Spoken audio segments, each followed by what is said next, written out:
Cette information Europe 1 que nous vous révélons, près de 3 semaines après la mort de Liana et quelques jours après les mesures disciplinaires demandées à l'encontre d'un substitut du parquet d'Auch, les magistrats contestent les conclusions du rapport d'inspection. Et Jean-Baptiste Marty, vous nous révélez que plusieurs centaines de juges se sont regroupés dans une boucle WhatsApp pour faire part de leur mécontentement. Oui, tous vont dans le même sens. Ils sont vent debout contre les conclusions du rapport d'inspection et leurs ministres. Certains magistrats proposent de saturer la boîte mail du cabinet du garde des Sceaux, d'autres de faire valoir leur droit de retrait ou de renvoyer les audiences à venir. Une magistrate va même encore plus loin. Selon un participant présent dans cette boucle, elle propose d'écrire massivement au Conseil supérieur de la magistrature pour mentionner une fausse faute professionnelle, par exemple l'oubli de signer un mandat de dépôt pour un violeur présumé.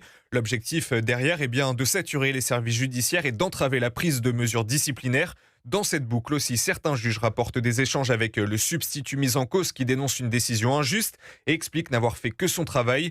Les magistrats envisagent également de publier une tribune cet après-midi. Selon une source judiciaire, une journée de mobilisation dans les tribunaux est prévue le 29 juin prochain. Et pour terminer, rappelons qu'en théorie, les magistrats sont soumis au devoir de réserve.